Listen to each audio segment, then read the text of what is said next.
ゼッド。これは？さあ、お楽しみの始まりっすよ。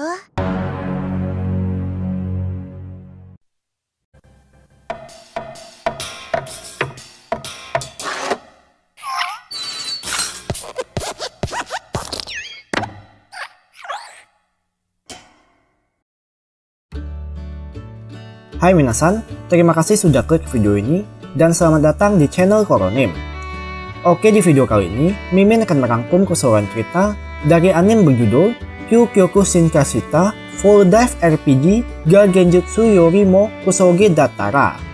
Jika pada anime lain menceritakan masuk ke dunia game jadi overpower atau dapat harem, maka di cerita anime kali ini berbeda daripada biasanya, di mana cerita akan berfokus pada perjuangan seorang siswa bernama Yuki Hiroshi demi menyelesaikan game dengan tingkat kerealistisan sama seperti dunia nyata, berjudul Kiwame Quest. Walau berulang kali harus mengalami penderitaan atau penghinaan dalam game, tapi pada akhirnya game itulah yang akan merubah hidup Hiroshi. Oke, seperti biasa, jika kalian suka dengan konten seperti ini, bisa klik tombol subscribe yang ada di bawah. Dan Mimin juga minta like-nya sebagai uang parkir. Tanpa banyak basa-basi lagi, langsung saja simak ceritanya. Lanjut. Di awal scene, kita akan melihat Hiro yang sedang diceramahi oleh gurunya karena ia belum bisa menentukan pilihan untuk lanjut kuliah atau bekerja. Dan nampaknya hal itu disebabkan oleh pengalaman pahit di masa lalunya. Apakah pengalaman pahit itu? Oke, kita akan bahas nanti. Seusai sesi ceramah, Hiro pun berniat pulang. Tapi ia malah didatangi oleh dua orang preman dari kelasnya bernama Tanishiro serta Misika. Dan karena tak ingin buat masalah, Hiro pun memberikan mereka sejumlah uang supaya dapat segera pergi.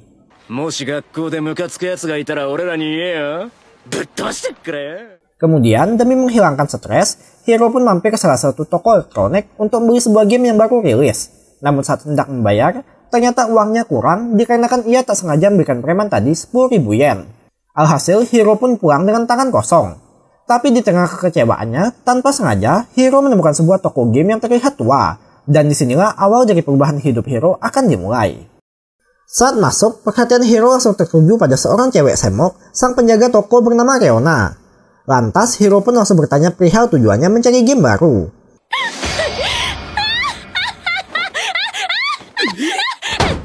Namun Reona malah menceramahinya, lalu menawarkan sebuah game lain berjudul Kiwame Quest pada Hiro. Awalnya, Hiro pun sempat menolak.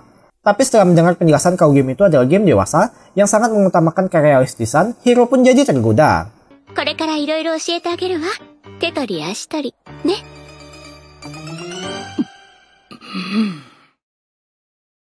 Singkat cerita, saat sampai di rumah, Hiro pun langsung menginstal game tersebut lalu memainkannya.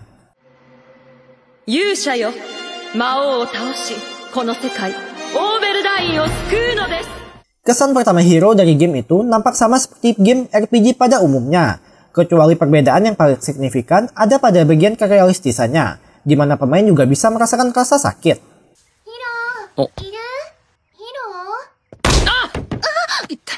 Lalu, tak lama datang seorang gadis NPC bernama Alicia yang disetting sebagai teman masa kecilnya Hiro. Ia datang sesuai janji untuk mengajak Hiro memetik apel, dan tak lama datang juga kakak Alicia bernama Martin ikut menjemputnya. Dengan settingan sebagai sahabat sejati Hiro, Martin pun memberikan sebutir apel untuk mengingatkannya kembali. Dan Hiro pun cukup terkesima karena ia bisa merasakan rasa di mulutnya. Tapi inilah awal dari tragedi yang sebentar lagi akan terjadi.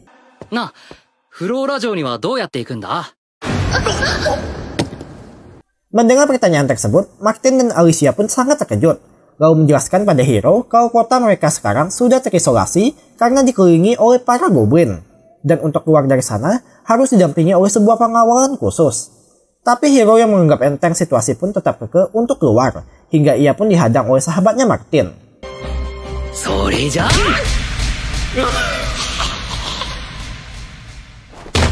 Dan rupanya, Hiro lebih lemah dari yang diduga. Sontak ia pun mengoceh panjang lebar hingga membuat Martin jadi tersinggung.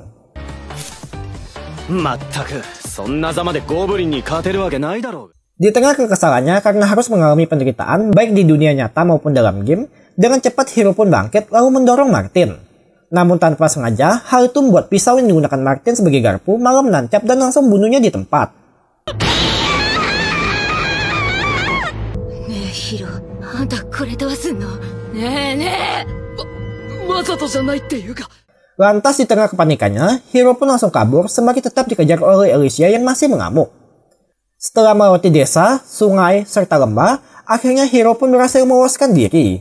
Dan kini ia didatangi oleh Leona yang berwujud sebagai seorang peri. Dengan avatar sebagai peri, hal itu membuat Leona jadi tak terlihat oleh NPC maupun monster. Kemudian menanyakan sudah sejauh mana Hiro bermain. Namun Hiro sendiri cukup bingung menjelaskan semua yang telah terjadi. Dan betapa terkejutnya Leona saat melihat titel yang dapat Hiro bergelar Best Friend Killer.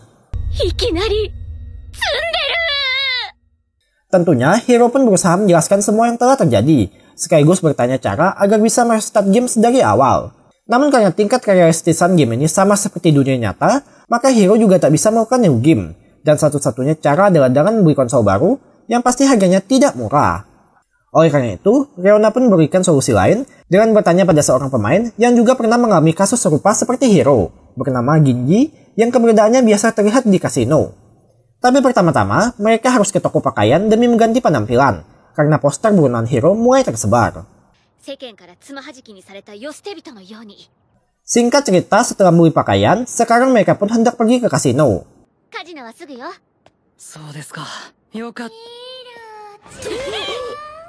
Namun tiba-tiba muncul Alicia yang dengan tatapan penuh kebencian berniat membunuh Hiro. Bahkan ternyata Alicia juga memiliki gelar Hell's Fruit Slicer yang tentunya membuat ketakutan mereka semakin menjadi.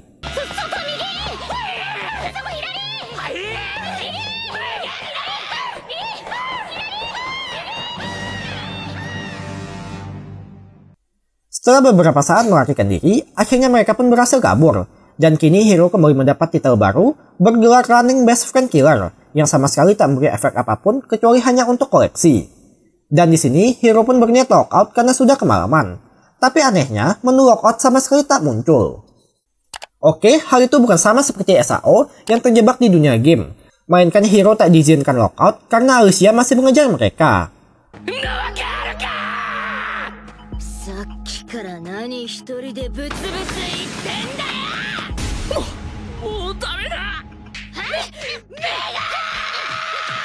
Namun untungnya, Leona berhasil mengulur waktu hingga memberikan kesempatan bagi Hiro untuk kabur.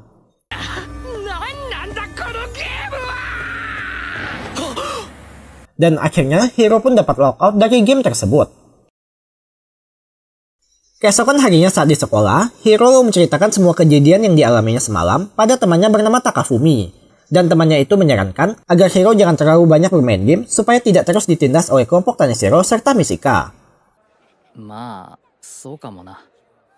Setibanya ke rumah, ternyata Hiro masih berniat mainkan game tersebut. Tapi sebelum itu, kita akan diperkenalkan pada adik dari Hiro bernama Kaede. Di mana walau kelihatan marah pada kakaknya, namun sebenarnya Kaede adalah seorang adik yang sangat mengkhawatirkan Hiro. Terbukti ia menyarankan kakaknya itu supaya berhenti bermain game dan kembali berlari seperti dulu.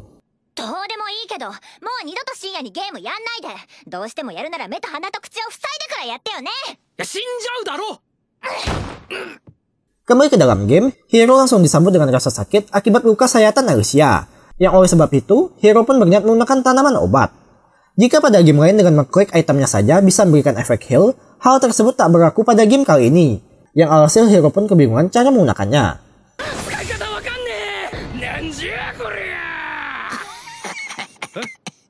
Namun tiba-tiba muncul seorang pemain lain yang rupanya adalah Ginji. Dan ia pun mengajarkan pada Hiro cara menggunakan tanaman obat. Kemudian pembicaraan mereka pun berlanjut ke dalam kasino. Dan tanpa basa-basi Hiro menjelaskan perihal tujuan kedatangannya.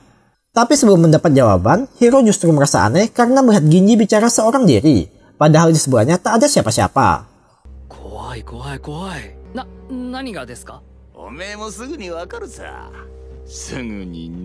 Kembali ke pembicaraan, Ginji lalu menjelaskan kalau status fisik di dunia nyata sangat berpengaruh pada game ini. Dan ia hanya pernah melihat seorang pemain yang berhasil menamatkan game ini bernama Kamui. Serta Ginji juga bersedia memberikan bantuan pada masalah Hiro sekarang.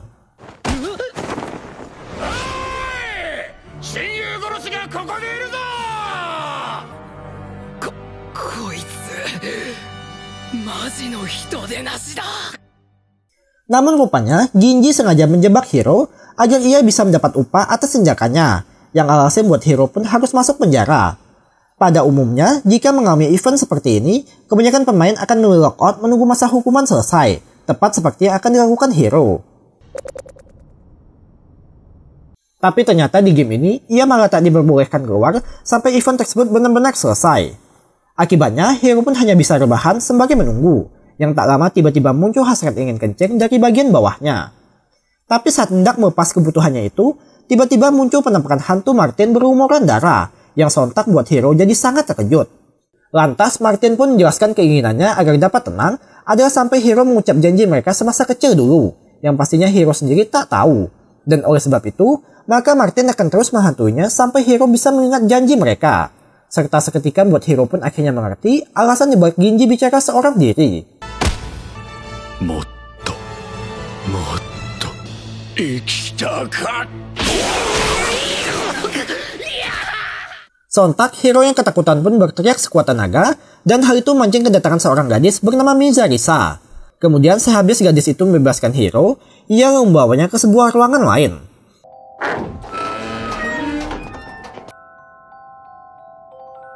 Beddo? Kore wa? さあ、お楽しみの始まりっすよ。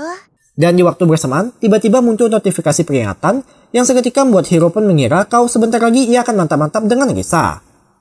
Untuk jenak, hero pun sempat bimbang memilih setuju atau menolak event tersebut. Namun ujung-ujungnya ia pun memilih setuju dengan mengikuti nalurinya sebagai laki-laki. まずは横になってくださいっす。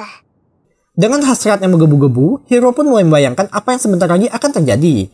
Tapi saat membuka mata, ia malah mendapati dirinya sudah dirantai dan baru menyadari kalau Risa sebenarnya adalah seorang penyidik sadis yang bertugas di bagian penyiksaan. Alhasil, hero pun langsung panik. Dan di tengah ketakutannya muncul Reona. Namun bukannya membantu, Reona justru menyemangati hero menahan siksaan. Sampai-sampai buat hero yang sangat ketakutan pun jadi ngompol di celana. Tapi rupanya, hal itu justru menambah gairah sadis Risa hingga ia semakin bersemangat menyiksa hero. じゃあ行くっすよ。 Mate! Shimon wa chushi! Beruntungnya, datang seorang petugas menghentikan penyiksaan atas perintah dari kepala penjaga kota. Dan hero sendiri yang sudah muak dengan game ini pun akhirnya memilih lockout. ヒロ君ログアウトしちゃうの？面白くねえよ。こんなクソゲー、二度とやるか。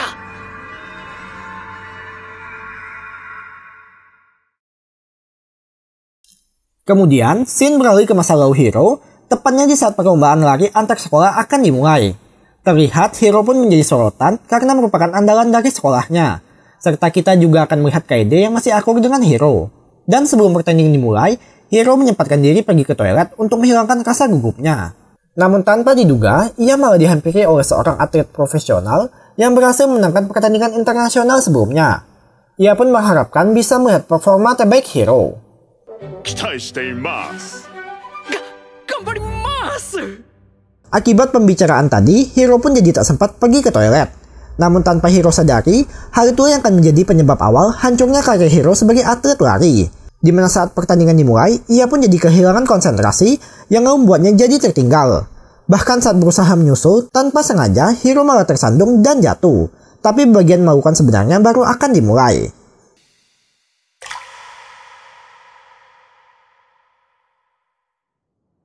Tanpa bisa hero kontrol, tekanan saat jatuh membuatnya langsung keciprit dalam celana sambil disaksikan oleh semua penonton serta adiknya sendiri. Yang alhasil kejadian tersebut menjadi momen paling memalukan dalam hidupnya, sekaligus awal dari perubahan sikap Kaede. Dimana karena masih kesal atas kejadian tersebut, hero langsung membentak Kaede yang padahal hanya ingin menghiburnya. 大丈夫だってこんなの。次また頑張ればいいんだから。うるせえ。次なんかねえんだよ。 Kembali ke masa sekarang, saat sarapan bersama, Kaede pun komplain pada hero karena ia yang selalu berteriak setiap malam. 二度と叫んだりしねえよ。もうあのゲームはやめた。 Namun bukannya lega mendengar kakaknya itu berhenti main game, Kaede justru semakin kecewa lantaran hero sama sekali tak memiliki sikap jantan. Di mana saat mulai terhalang pada sebuah masalah, bukannya dihadapi, hero malah langsung menyerah. また最低って言いやがったな。Singkat cerita, seusai sekolah, Hiro pun kembali didatangi oleh preman kelas yang ingin memalaknya. Dan dengan perasaan kesal atas kejadian pagi tadi, Hiro langsung memberikan mereka sejumlah uang, kemudian pergi sambil disaksikan oleh Takafumi. Namun sebelum benar-benar pulang ke rumah, Hiro menyempatkan diri pergi ke toko Reona untuk menjual game tersebut. Dan dengan perasaan kesal, Hiro menjelaskan semua kejadian buruk yang telah dialaminya dari game ampas itu. Namun bukannya meredakan emosi Hiro, Reona justru tertawa terbahak-bahak dan malah mengejeknya. Tapi demi mengembalikan semangat bermain Hiro, Reona pun berikan sebuah video wawancara dari seorang anggota eksekutif yang dulunya adalah seorang pemain Killua Quest, dan tak lain adalah Kamui. Serta juga memperlihatkan sebuah tutorial yang dulu dibuat Kamui untuk menyelesaikan semua kendala dalam permainan. Mulai dari Alicia jadi berniat membunuhnya, sampai Martin yang terus menghantui. Tapi, bukannya mendapat solusi, Hiro malah menjadi semakin kesal, lantaran setiap kali memilih situasi yang dialami, bukannya memberikan jalan keluar, kamu justru malah menghinanya. Hingga pada akhirnya, Reona pun menggunakan cara terakhir demi bujuk Hiro adalah dengan berjanji akan menikahi siapapun yang berhasil menamatkan Killua Quest.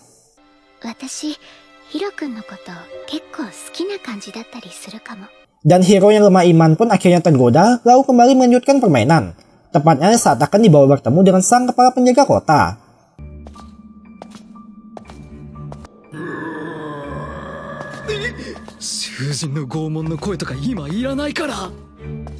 Kemudian, Hiro pun dibawa keluar dari penjara bawah tanah, sampai akhirnya dipertemukan dengan sang kepala penjaga kota bernama Tesla. Terlihat, pria tampan itu pun menyambut ramah kedatangan Hiro, sekaligus menjelaskan kalau sekarang Hiro sudah dibebaskan. Karena berdasarkan pemeriksaan di TKP, Tesla menyimpulkan kalau kejadian itu hanya kecelakaan semata. Sontak, saat mendengar pernyataan tersebut membuat Hiro jadi sangat senang. Namun, walau sudah dibebaskan dari tuduhan pembunuhan, kebencian warga padanya masih belum sepenuhnya hilang, yang alhasil Hiro pun harus kembali bersembunyi. Dan oleh sebab itu, Reona menyarankan pada Hiro untuk membeli bom asap demi berjaga-jaga pada situasi yang tak terduga. Tapi sebelum membeli, mereka harus mengumpulkan pundi-pundi uang terlebih dahulu. Layaknya di dunia nyata, cara mendapat uang dari game ini adalah dengan bekerja, meminjam, atau mencuri. Dan Hiro sendiri yang tak mau lagi melanggar hukum, lebih memilih bekerja. Tapi karena kebanyakan orang normal tak mau mempekerjakan seorang pembunuh, Reona lantas membawanya ke sebuah agen freelancer yang menyediakan pekerjaan bagi seorang kriminal.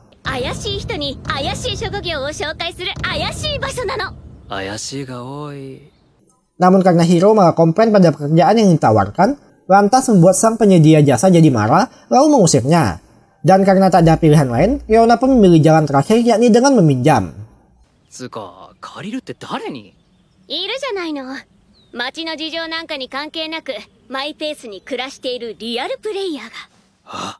Yang rupanya target peminjaman mereka adalah Ginji. Pada awalnya untuk urusan negosiasi akan diurus oleh Reona. Namun bukannya menjelaskan maksud tujuan kedatangan, Reona dan Ginji malah mengolok-ngolok kesialan Hiro. Hingga Hiro yang terpancing emosi pun jadi melakukan perkelahian dengan Ginji.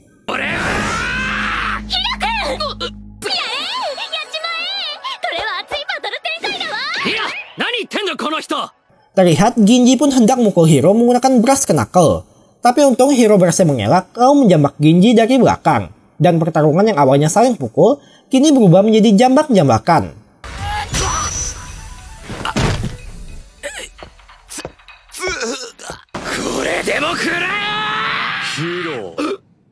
Tapi saat hendak memfatality Ginji, tiba-tiba muncul Martin yang sontak buat Hiro pun jadi ketakutan. Namun saat kembali buka mata, sosok Martin sudah menghilang.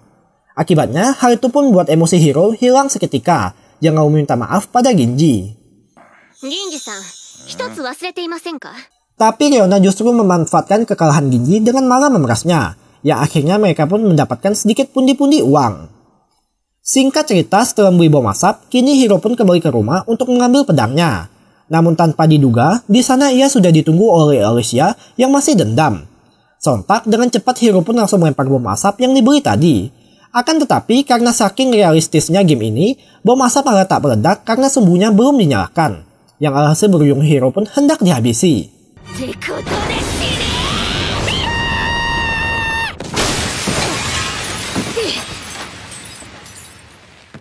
Dan tiba-tiba, muncul Risa datang menyelamatkannya. Lantas, Risa pun menjelaskan kalau selama ini ia diam-diam sudah mengawasi kemana Hiro pergi dengan mengikuti bau pesing dari celananya, yang sontak buat Hiro pun jadi sangat malu. Ah, so desu ka. Ato de zettai zubon kaimasu. Tapi untuk sekarang perhatian mereka harus terfokus pada Alicia yang masih ingin bunuh Hiro. Alhasil terjadi pertarungan sengit antara kedua gadis itu. Jika dilihat sekilas, Risa yang sudah menjalani pelatihan terlihat lebih unggul. Namun Alicia yang bergelar sebagai Hell's Fruit Slicer ternyata juga mendapat peningkatan status baik dari segi kecepatan maupun serangan. Hingga sekarang posisi pun jadi terbalik.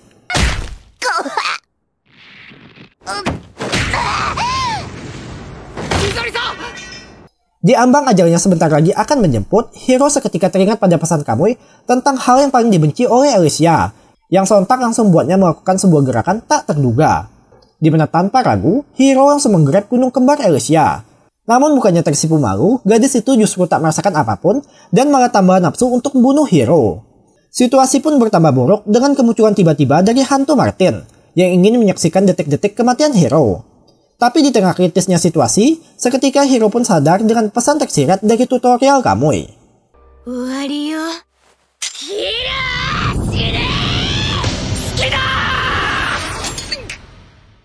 Yang mana tanpa diduga, Hiro dengan wajah serius tiba-tiba menyatakan cinta hingga membuat Alicia pun goyah dan pergi.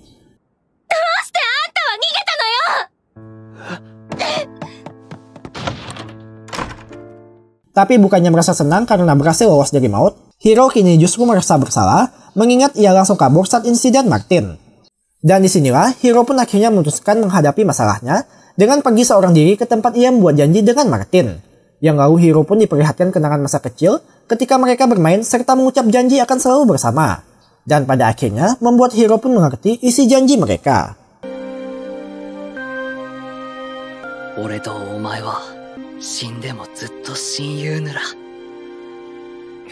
Lantas setelah mengucap janji itu, Martin perlahan mulai menghilang, pertanda ia sudah bisa melepas penyesalannya di dunia. Hiro, arigatou na. Dan saat semua sudah berakhir, muncul Reona lalu mengajaknya untuk kembali memulai petualangan. Namun baru saja menoleh, mereka langsung dikejutkan dengan pemandangan kota yang tiba-tiba mengalami kebakaran. Benar saja saat dihampiri, terlihat kepanikan melanda seisi kota, sampai-sampai mengabaikan Hiro yang hanya ingin meminta penjelasan atas situasi sekarang. Dan akhirnya, Hiro pun dijelaskan oleh seorang pandai besi kalau bahwasannya kota sedang diserang oleh para goblin. Lantaran karena parit yang mengelilingi kota mengalami kekeringan, hal itu membuat goblin berhasil masuk. Mendengar penjelasan tersebut membuat Hiro pun sedikit senang karena akhirnya bisa melawan monster sungguhan. Namun ia belum menyadari teror yang sebentar lagi akan dihadapinya. Pertama-tama, sebelum melawan goblin, Hiro pun harus membersihkan karat dari pedangnya.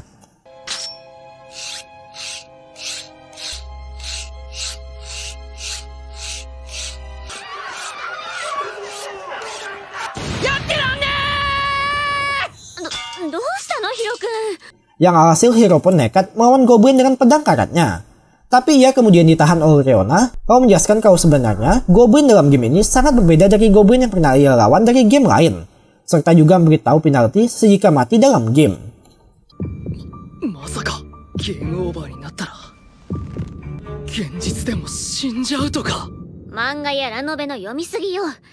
Dimana rupanya, jika mati dalam game, hal itu akan merusak game sekaligus dengan konsolnya, yang sontak buat Hiro langsung terkejut. Dan oleh sebab itulah membuat game ini mengalami banyak protes hingga akhirnya ditarik dari peredaran. Lalu, Reona pun menyarankan supaya logout dan melihat tutorial Kamui terlebih dahulu. Tapi karena Hiro yang penasaran dengan bagaimana sosok goblin, akhirnya ia pun diam-diam mengintip.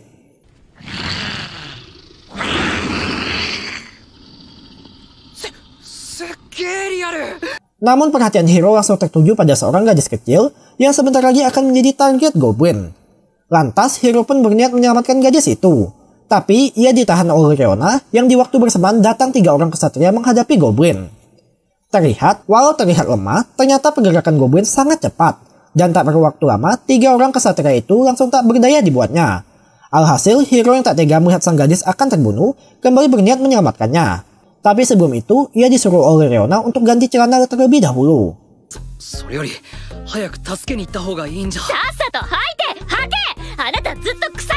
この間からずっと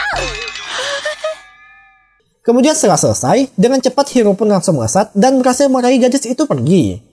Namun sialnya di persimpangan jalan, juga ada seekor goblin. Akibatnya, Hiro pun harus terjebak dari dua sisi sekaligus. Namun saat melihat wajah gadis itu, ia seketika teringat dengan sosok Kaede sewaktu kecil dan memberikan keberanian padanya untuk menghadang goblin. Sementara sang gadis akan kabur ke dalam lorong. Tapi satu ekor goblin berhasil lolos yang lalu hendak menyerang sang gadis. Dan disinilah kita akan melihat kekuatan terpendam dari Hiro.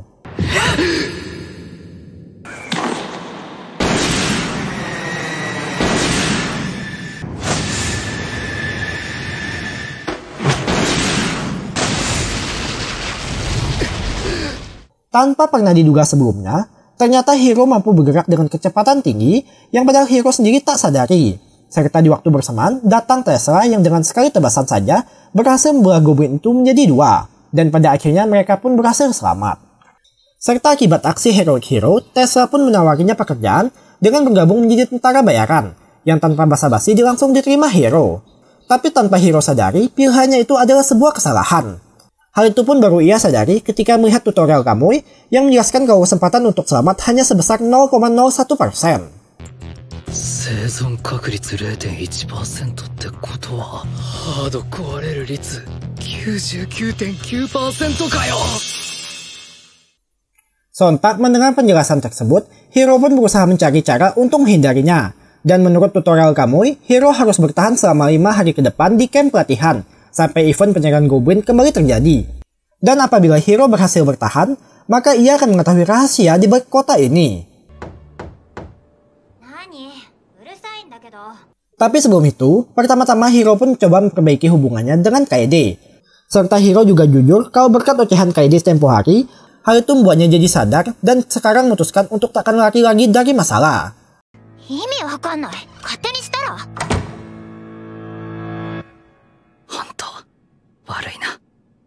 Kembali ke dalam game, Hiro dibawa oleh Tessa untuk dipertemukan dengan sang penguasa kota bernama Govern.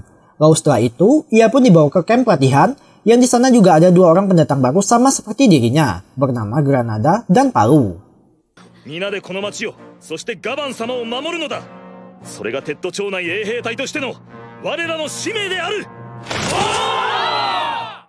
Pada awalnya, Hiro pun disambut ramah oleh seorang prajurit bernama Bob, serta ada juga seorang gadis bernama Katie yang mendengar aksi heroik Hiro dari gadis yang diselamatkannya.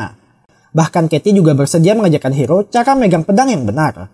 Tapi hal itu hanya berlaku sejenak, di mana saat melakukan uji kekuatan, mereka pun baru menyadari kalau Hiro sebenarnya sangat lemah, yang seketika jadi kecewa dan menjauhinya.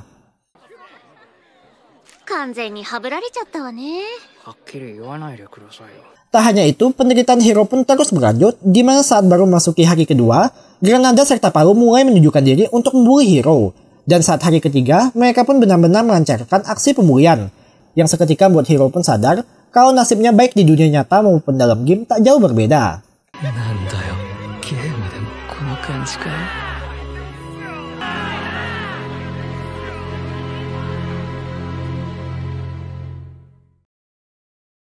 Oleh karena itu, demi menghibur Hiro yang murung, Leona pun membawanya ke sebuah tempat konsultasi supaya bisa mendapat pencerahan. Dan Hiro pun mulai menceritakan keluh kesahnya pada seorang psikolog.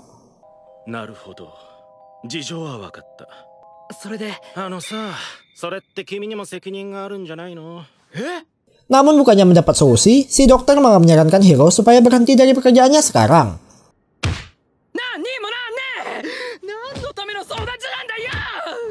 Kemudian saat di luar, secara kebetulan, Hiro berpapasan dengan Katie yang mau mengajurkannya supaya pergi berdoa jika sedang mengalami masalah. Dan Hiro pun menuruti saja apa yang disarankan. Tapi hal yang tak jauh berbeda lagi-lagi menimpa Hiro, di mana ia malah diguyur dengan air suci demi menghilangkan kesialannya. Saat hari keempat, nampaknya air suci kemarin sama sekali tak berefek. Terbukti ia malah kembali dibully oleh Granada serta Palu. Bahkan saat mencoba melawan, Hiro yang lemah pun kembali menjadi bulan-bulanan mereka, sambil disaksikan oleh prajurit lain. Hingga akhirnya, Katie datang dengan membawa seorang pelatih untuk menghentikan mereka. Tapi sang pelatih sendiri nampak tak peduli dan kembali tanpa melakukan apapun. Yang alhasil Katie dengan niat baiknya kini hendak menjadi target pembulian baru mereka.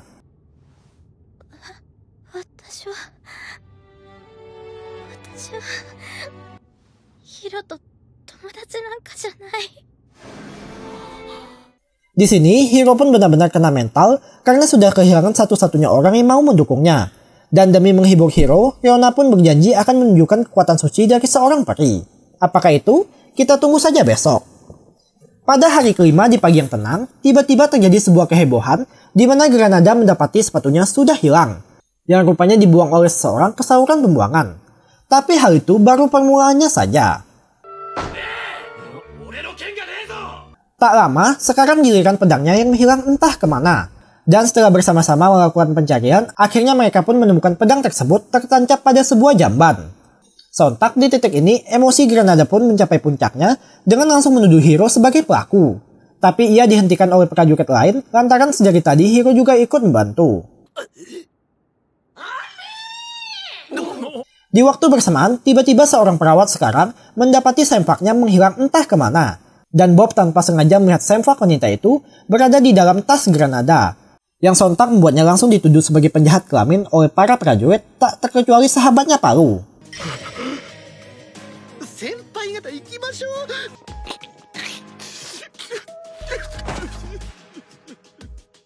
Akibat dari kejadian itu, Granada pun memutuskan keluar dari kamp pelatihan. Tapi rupanya bukan hanya ia seorang yang jadi korban Leona, melainkan sang pelatih sendiri kini dituduh sebagai pelaku dalang dibalik keluarnya Granada. Serta Katie juga mengakui kalau sang pelatih sama sekali tak bertanggung jawab dengan biarkan Hiro mengalami pemulihan, yang alhasil membuat sang pelatih pun harus dicopot dari jabatannya.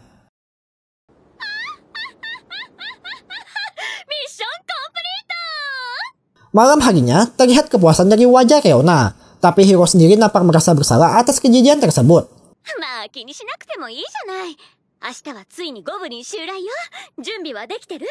Yang lalu Leona pun dengan jujur menjelaskan alasannya kenapa ingin menikahi seseorang bisa menamatkan game ini.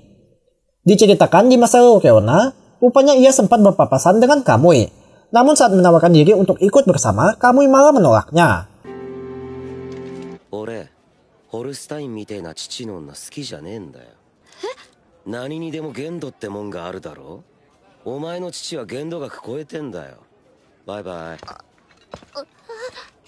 Dan semenjak saat itu, Leona pun memutuskan untuk balas dendam dengan akan menikahi seseorang yang bisa menamatkan game ini. Singkat cerita, hari yang ditunggu pun akhirnya tiba. Terlihat semua prajurit sudah berkumpul di tengah lapangan sambil diberikan arahan oleh Tesla. Serta Tesla juga membawa 2 orang rekan baru menggantikan posisi Granada, yang ternyata adalah Alicia serta Risa. Sontak saat melihat sosok kedua gadis itu, Hiro pun seketika langsung terkejut. Mana lagi Tesla menugaskan mereka berdua untuk pergi berpatroli bersama Hiro. Alhasil, Hiro yang tak punya pilihan pun mulai menjalankan tugasnya. Namun baru saja sampai, mereka langsung disambut dengan aksi dari seorang jambret.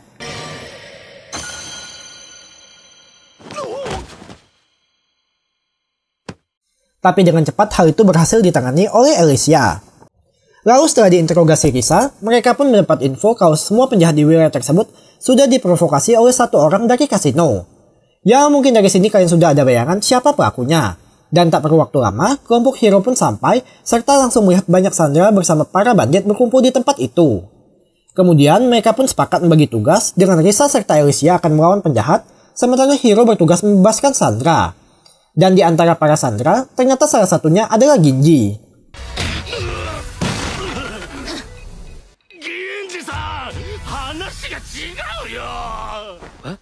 Tapi rupanya hal itu hanya penyamaran semata dan dalang dibalik penghasutan sebenarnya adalah Ginji sendiri.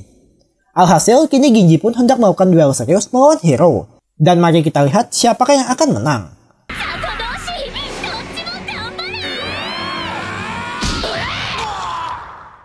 Namun lagi-lagi dengan cepat, semua langsung diselesaikan oleh Alicia tanpa hambatan.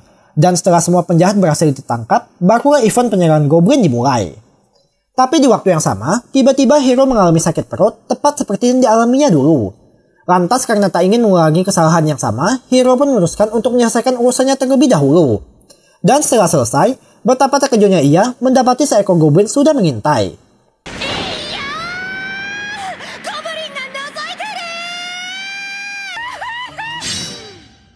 Namun beruntung, datang Risa menyelamatkannya tepat waktu. Di mana tujuan Risa sebenarnya hanya ingin mengintip Hiro, tapi tanpa sengaja ia malah melihat seekor Goblin lalu menembasnya dari belakang. Kemudian setelah itu, Hiro pun bergegas ke gerbang utara untuk berkumpul bersama prajurit lain. Dan betapa terkejutnya ia saat melihat sudah banyak goblin berkumpul di sana. Alhasil pertempuran kedua kubu pun pecah, di mana goblin yang lebih unggul dalam hal kecepatan nampak lebih mendominasi. Namun berkat kedatangan Risa serta Elysia, situasi pun dapat terkendali, yang mana dengan kerjasama Tesla, Risa, serta Elysia, mereka dapat dengan mudah mengalahkan semua goblin tanpa hambatan. Tak selesai begitu saja, kini serangan goblin juga sudah merambat ke gerbang selatan, atau tepatnya di kediaman Govern. Yang alhasil saat mendengar hal tersebut, Tesla pun bergegas pergi. Dan rupanya, goblin yang menyerang tempat itu adalah rajanya para goblin, di mana Tesla yang dulu sempat berhadapan melawannya bahkan sampai kesulitan. Sontak, Hiro yang melihat hal tersebut pun mengira kalau pasti ialah penyebab peluang selamatnya hanya 0,1%. Lalu, Tesla pun memerintahkan bawahannya untuk membawakan sebuah kandang ke sini. Dan sembari menunggu kandang tiba, Hiro dengan tangan gemetarnya berniat membantu. Tapi ia ditahan oleh Risa serta Elysia yang kemudian maju menggantikan dirinya.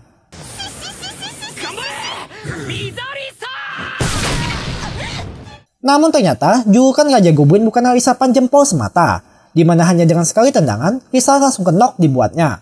Bahkan saat giliran Elysia menghadapinya, Hiro serta Mimin pun tak bisa melihat pertarungan mereka karena saking cepatnya. Tak lama, kandang pun akhirnya tiba. Namun bukannya kandang kosong yang di bawah, melainkan kandang berisi goblin berwarna putih pucat. Di mana rupanya Tesla berniat menjadikan anak-anak goblin itu sebagai sandera, hingga membuat sang Raja Goblin pun lengah dan dapat dikalahkan. Namun di sini Hiro pun kembali teringat dengan pesan Kamui, di mana tak mungkin quest dengan peluang selamat 0,1% berakhir begitu saja. Dan Hiro pun baru menyadari kalau suara yang sempat didengarnya waktu di penjara bawah tanah berasal dari goblin ini. Lantas, Hiro pun meminta penjelasan pada Tesla alasan mengapa ia mengurung goblin dalam waktu lama. Hal itu bisa diketahui Hiro dengan melihat warna goblin yang berubah jadi putih pucat karena sudah lama tak terkena sinar matahari.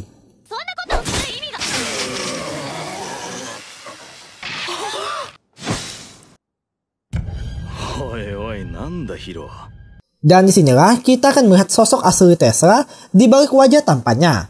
Pertama-tama, ia pun menjelaskan kalau goblin yang dikurung itu adalah anak dari sang Raja Goblin, di mana dasarnya, goblin tak akan menyerang jika tak diusik, dan hal itu sengaja dimanfaatkan oleh Tesla serta Govern dengan menculik anak-anak goblin agar bisa mengikat para warga untuk terus berada di kota.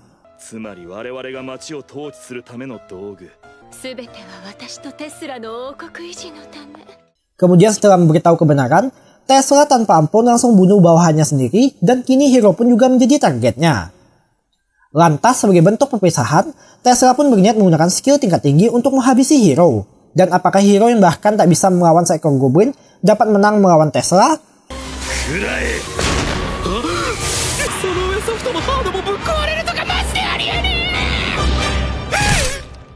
Tanpa diduga, serangan itu ditahan oleh Elysia dengan mengorbankan nyawanya. Jelas Hiro yang melihat hal tersebut pun jadi sangat terkejut, padahal selama ini Elysia selalu berniat membunuhnya. Dan di detik-detik terakhir, Elysia pun jujur kalau sebenarnya ia sudah lama memaafkan Hiro semenjak Hiro menyatakan cinta padanya.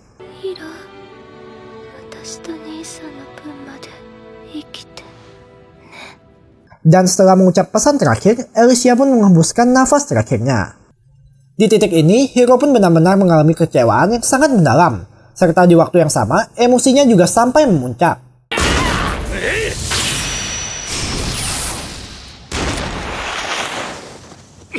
Namun tiba-tiba, Hiro berhasil menghindar dari serangan Tesla. Tak hanya sekali, bahkan sampai 2 kali. Yang jelas membuat Tesla sendiri cukup terkejut. Yang mana rupanya, Hiro sempat melihat trik rahasia dari tutorial Kamui. Di mana game yang sangat mengutamakan kerealistisan ini artinya juga dapat menggunakan trik dari dunia nyata, yakni dengan mengandalkan kekuatan emosi. Layaknya seperti jiwa manusia yang tak pernah menyerah, hal itu akan memacu orang tersebut untuk terus melewati batasan dirinya, hingga akan memberikan dampak yang sama dalam game.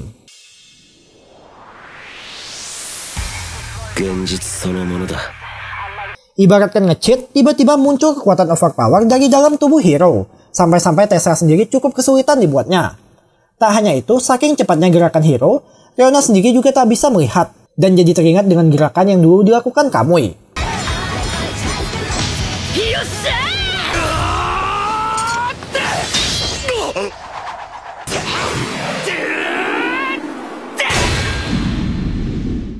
Namun sisi lain dari game realistis ini adalah membuat pedang hero yang tak pernah dirawatnya harus patah, yang alhasil seketika situasi langsung berbalik dan hero pun hendak dihabisi.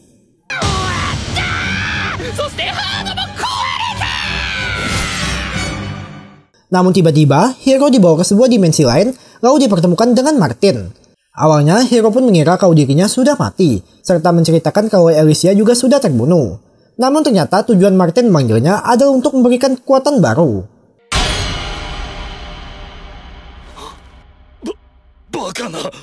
Saat buka mata, muncul semacam energi aneh menyelimuti pedang hero, sampai-sampai membuat pedang Tesla pun hancur berkeping-keping.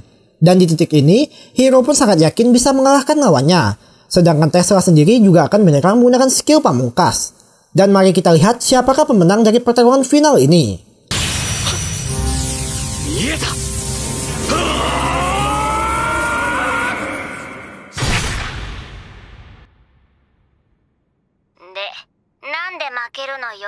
Namun ternyata hero harus kalah karena tiba-tiba dari belakang Govan muncul dan mengacaukan keseimbangannya, yang hasil konsol beserta game hero pun harus rusak.